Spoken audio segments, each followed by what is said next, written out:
Cette vidéo me fume d'accord, je l'aime beaucoup car c'est la première vidéo où j'y ai mis autant d'amour pendant le montage, j'espère qu'elle vous plaira, à demain, bisous. Bonne année, mais ça ne va pas durer longtemps. Le diable est parmi nous.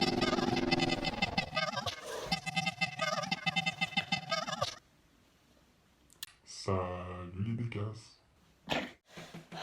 Aujourd'hui on se retrouve dans une nouvelle vidéo. Alors, merci Sherlock. Une nouvelle vidéo storytime. Je voulais pas faire de vidéo storytime 2 fois d'affilée. J'avais prévu d'autres vidéos, mais elles n'étaient pas prêtes. Elles sont prêtes maintenant, elles seront bientôt sur ma chaîne, mais je décide de sortir celle-là avant, parce qu'elle me tient à cœur. Elle m'a surtout fait énormément rire, quand je m'en suis rappelé. Du coup j'ai décidé de vous la filmer, ça vous fait une vidéo en plus sur ma chaîne. De toute façon si je la faisais pas maintenant, je la faisais un autre jour. Donc voilà, les autres vidéos arriveront bientôt. Comme vous voyez, il n'y a plus ma vieille lumière bleue qui abîme les yeux. J'ai acheté des...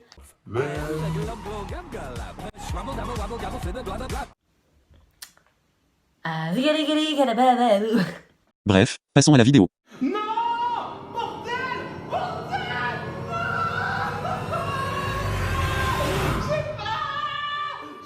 Cette histoire s'est passée en été 2020, quand tout le monde pouvait sortir et tout. Il y a 4 personnages importants dans cette histoire. Il y a Blondine, Megan, Charlie D'Amelio, moi, Olivia aussi à un moment, Mike. Les personnages n'ont rien à voir avec les images, je les ai pris au kiff MDR. C'était un beau jour d'été, tout le monde sort, tout le monde invite ses potes et tout. Malgré le coronavirus, on s'attendait pas à une deuxième vague, du coup on fait la fête et tout. Et t'as moi et quelques amis, on était allés en montagne. Espèce de clochard, va. Le soir, on décide d'aller chez moi manger et tout. Et il faut savoir que Blondine est ma voisine. Du coup on mange et tout. Les alentours de 22h, on décide de sortir, d'aller dehors avec tous les enfants. Et on dit, vas-y, on va aller voir Blondine. Sauf que là, Blondine nous appelle avec Megan, sa sœur, et son ami Charlie D'Amelio, qui était venu dormir chez elle, parce qu'elle s'était pas vue depuis longtemps. Et elle nous appelle, elles font, oui, c'est vous qui faites du bruit vers chez nous, on a très peur. Du coup, nous, on est un peu en mode confus, on est en mode, quoi? I don't understand. I don't understand. I don't understand, bitch. I don't understand. Qu'est-ce qui se passe? Pardon. Donc là, je vais vous parler du point de vue de Blondine. Elles étaient toutes dans leur salle, elles parlaient, et elles ont entendu un bruit. Genre un cri d'humain donc. Ça va avoir peur, et elles se disent, wesh. Après elles ont entendu l'enceinte de Blondine s'allumer, alors qu'elle était à l'étage, Elles entendent des gens parler. Du coup, elles ont très peur. Elles éteignent toutes les lumières. se sont enfermées dans la chambre de Blondine. Et elles laissent tous les téléphones, sauf celui de Blondine, en dehors de la chambre. Comme par hasard comme dans les films d'horreur. Du coup, nous on est là, haha, trop drôle. Et on voit, elles sont toutes les 3 à la fenêtre.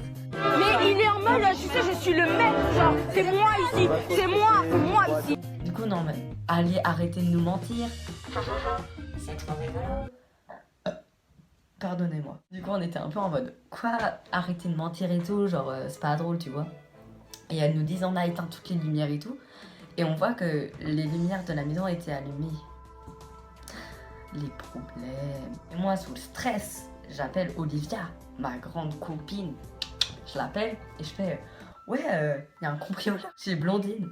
Elle me dit, Bah, appelez les parents. et nous on fait, on va pas appeler les parents, ils sont en train de manger. Et Olivia, elle était là. Appelez les parents, on s'en bat les couilles. Appelez vos parents. Du coup, nous, on était déterminés, on leur dit, lancez-nous les clés. Elle nous lance les clés.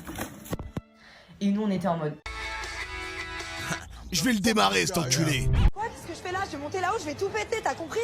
et du coup, on veut rentrer, on ouvre la porte.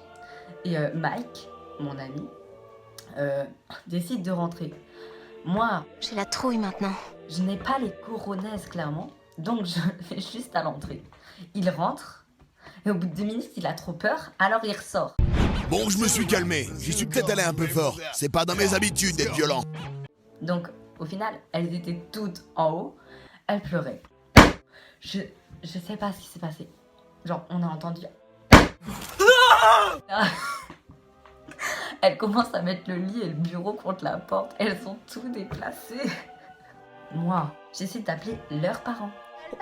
Tais-toi! Je fais oui, apparemment il y a quelqu'un chez vous.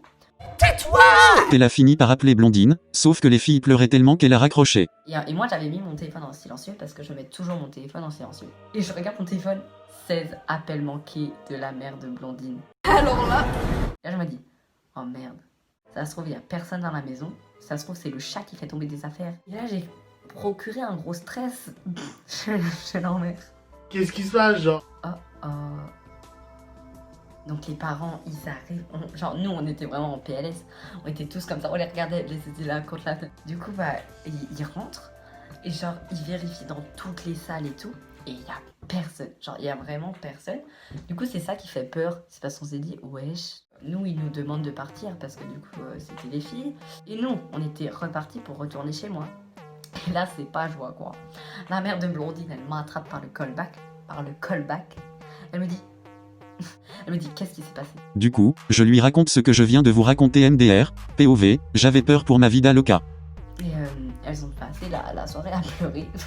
Il faut savoir que plus tôt dans la soirée, Blondine a voulu faire des crêpes et elle a fait brûler la crêpe.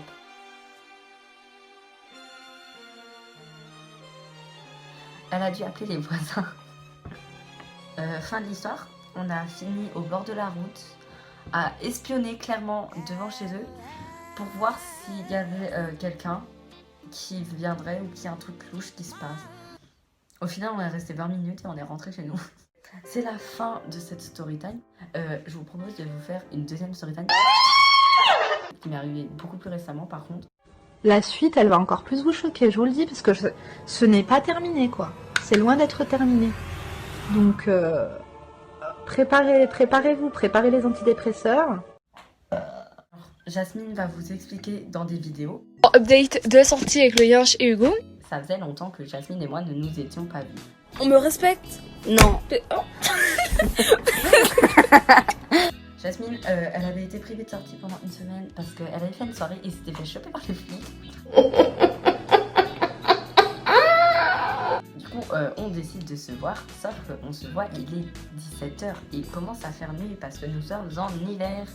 Je pars, je suis en pyjama, clairement, je suis en vélo. Merde. Et mon téléphone est à 30%. Je me dis, tranquille, j'ai mes écouteurs, je mets mes meilleurs albums, t'as capté. T'inquiète chacal, juste on s'en fout. On arrive, elle a son chien, moi je suis avec mon vélo, on marche, on fait le tour du lac. Et au moment où il fait nuit, mon téléphone s'éteint parce que je voulais faire un snap, sauf que Snapchat est l'ennemi de la batterie d'iPhone. Du coup je me retrouve sans batterie, j'ai plus de musique, j'ai plus rien. Là il fait nuit, j'ai plus de batterie. Et avec Jasmine on remarque quoi? Que aux extraits, vous voyez le lac là, c'est rond, sauf que là on va dire c'est un carré. À chaque angle, il y a des voitures. Non, ah non, Avec Jasmine, on commence à stresser, on fait oh putain, on commence à courir. Update de la sortie avec le Yinche et Hugo. Là, il y a deux voitures qui s'arrêtent au parking. Il y en a une qui est tranquille, posée, et l'autre, elle fait le tour du parking, elle nous voit.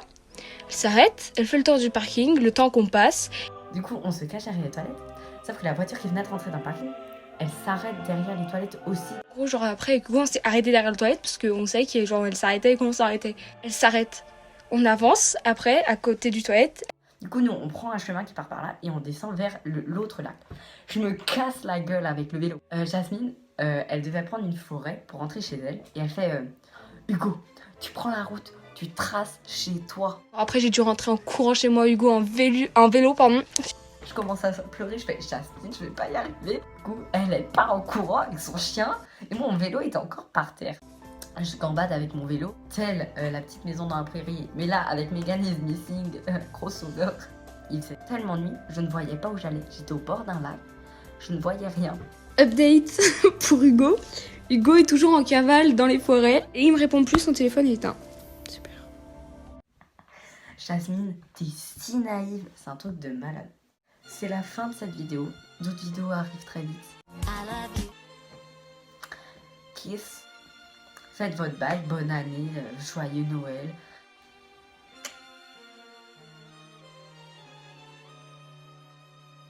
Il y a un truc qui est classe, mais qui me fait peur. J'ai l'impression d'être observée. I am the glub glub gub glub, the shrubble double wobble gobble flibber blubber blub. I'm full of shribble glibber kind. I am the yeast of thoughts and mind. Shrubble double blibber blubber shribble trap glub. Glibble double shribble shrubble glibber shrap glub. Ooh,